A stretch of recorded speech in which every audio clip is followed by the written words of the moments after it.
Brought to you by Agilus Diagnostics. Health test की बात आती है तो मैं भरोसा करता हूँ India's largest diagnostics company Agilus Diagnostics. खुद को टेस्ट करते रहो। ह्यूमन राइट काउंसिल की यूएन में रिपोर्ट पेश की गई। इस मौके पर भारत की तरफ से जवाब देने और बात रखने के लिए मौजूद थे डॉक्टर संबित पात्रा। उन्होंने यूएन के मंच पर एक जोरदार भाषण दिया और उन्होंने बताया कि कैसे भारत मानवाधिकार के क्षेत्र में लगातार विकास कर रहा है और काम कर रहा है। इतना ही नहीं, उन्होंने भारत का पक्ष रखते हुए कई अहम मुद्दों पर अपनी बात रखी है। इसके साथ ही उन्होंने इस बात के लिए धन्यवाद दिया कि भारत के द्वारा जो अहम बातचीत करके मुद्दे उठाए गए थे उसे इस रिपोर्ट में जगह दी गई और मानवाधिकार के मुद्दे को केंद्र बिंदु बनाया गया। सुनिए पहले उन्होंने क्या कुछ कहा है। The National Human Rights Commission, along with the state-level commissions, provides robust institutional framework for rights protection. Our commitment is reflected in progressive legislation and comprehensive programs for social upliftment and ensuring fundamental rights.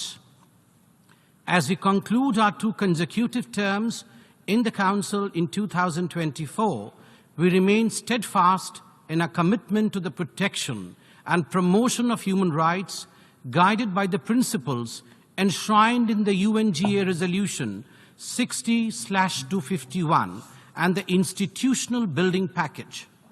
We are thankful for all the support extended by the other Council members and the observers, as well as the OHCHR during our term as the Council member. We have witnessed the Council meeting for an unprecedented 15 weeks in 2024, the longest in its history. While this demonstrates the growing importance of human rights discourse, it also highlights certain challenges that need urgent attention. The multiplication of mandates and resolutions has led to fragmentation of human rights discourse.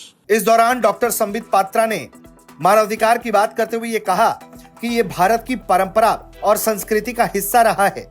ये आज ही नहीं, हमारे सांस्कृतिक इतिहास में भी आप देखेंगे तो भारत लगातार मानवाधिकारों का संरक्षण करता आया है।